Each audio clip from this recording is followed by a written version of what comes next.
Hi guys, Wayne's Butler here. Well, you know what you're looking at. The DX02. Apparently Batman's not in the closet anymore.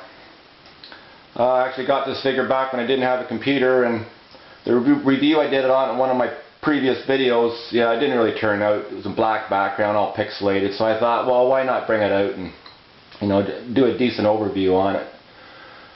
So we'll do it the same way as the tracker. We'll start from the top to the bottom. Now in this particular figure here, I have the Pierce System head mounted on it. I got the custom velvet cape from eBay. Guy named, I like to call him Lou Ferrigno, but it's actually El Ferrigno. I got it off of him. Now he had told me to, you know, hook the cape up to kind of jam it in the holes here, and you know, it kind of hold itself in here. But I'm going to kind of follow Clipper King's, the way he did his. I didn't actually sew mine on, I just kind of wrapped the velvet around the clip and jammed it in. I mean, that works just as well. Or you could sew it on, it doesn't really matter. And I got lucky with this. It's the hard ab version, which is pretty good. And I do want to talk about this Pierce System a little bit. Now I know this neck, as everybody knows, was a major contention with this particular figure. Now guys, I mean, there's not a whole lot of articulation with this neck, so you know, I can't really figure out why, you know, Hot Toys didn't mold this neck into the body. You know, made it a little shorter, made it a little fatter, like a lot of us wanted. You know, it would have looked a whole lot better, and you still could have had the Pierce System. I'm not a huge big fan of the magnetic part of it. It's a little cheesy. But, you know, as far as this Pierce System, guys, I mean, from a couple feet away, I mean, it doesn't really matter to me, you know. I mean, some of these earlier Pierce Systems, I know this opinion I have on the Pierce System might offend some people, it might make some people mad, some people might disagree with me, but I mean, this is just how I feel about it.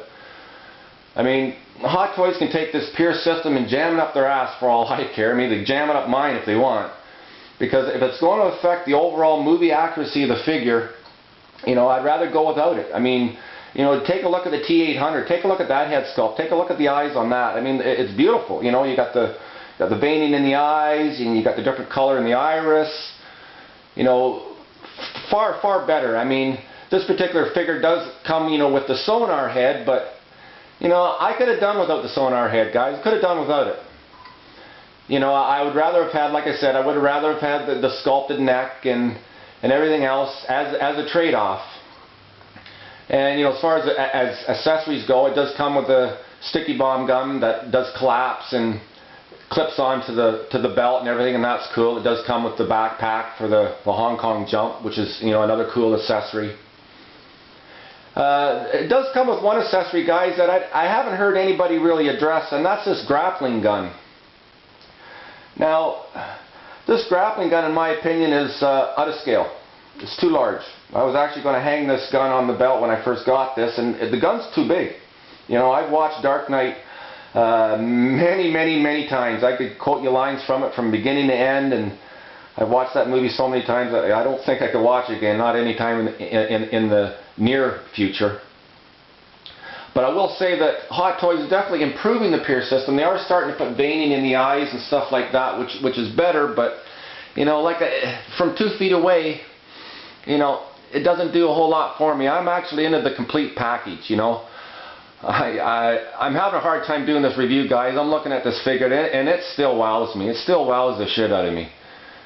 You know, it's an awesome figure. I've gotten a lot of figures since then, and they've all wowed me too. But you know, pulling this thing out, you know, I'm sitting here looking at it, and it's still an amazing figure, and it's still, I'm gonna have to say, it's still my #1 figure. And you know, when it comes to the DX09 and the DX08, I know I had a subscriber there comment he wanted me to talk about those two particular figures.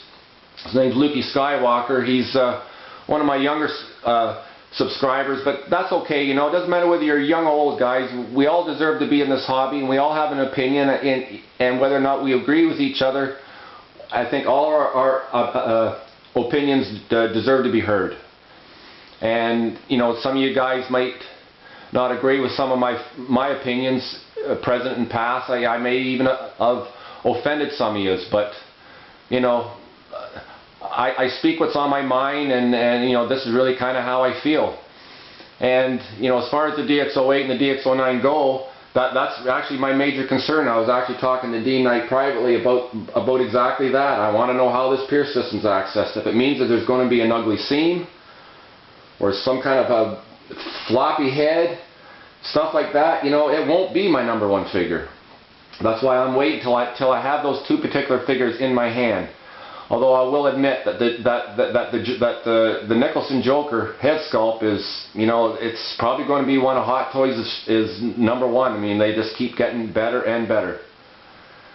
And you know, I'm looking at this cape. You know, I'm really impressed with this velvet cape. And you guys ever get a chance to get the custom velvet, it's definitely the way to go. You know, it's a little bit longer, you know, as far as movie accuracy goes, but as far as being displayed, the way the cape hangs down and it kind of splays out with all the scalping on it, you know, I'm quite impressed.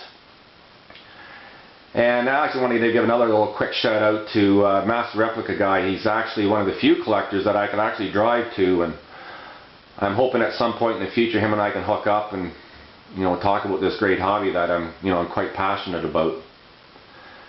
And another real quick feature I want to talk about is this crotch grabber, and I did mention it before in one of my past videos. And it's more importantly with rubber figures,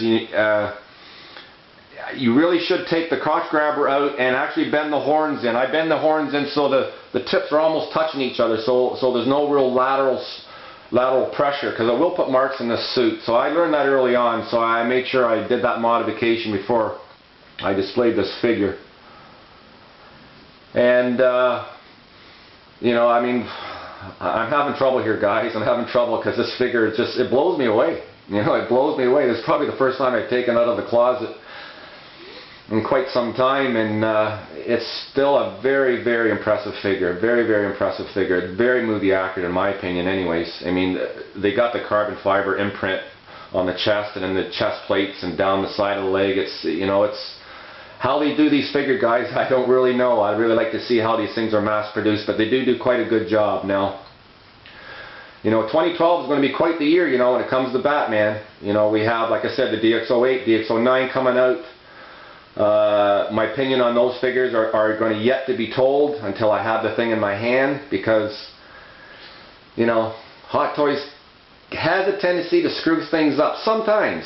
You know, they've nailed some figures pretty good, but I am concerned about those two particular figures, like I said, when it comes to this pierce system. And as we know, this figure will probably be cloned. Maybe they'll address some of the things I just said. I doubt it, but maybe they will. And the same as the DX01, they're going to be cloning that too, and it'll be interesting to see how that has changed. I really hope they do an open mouth sculpt, but I'm not likely we'll see that, but because those yellow teeth were really part of the Joker's look, I'd really like to see that. Anyways, guys, that's my quick overview on this particular figure. I hope you've enjoyed this, and I hope I've fulfilled some of your requests. And, you know, until the next one, Wayne's Butler signing off. Peace and love to all.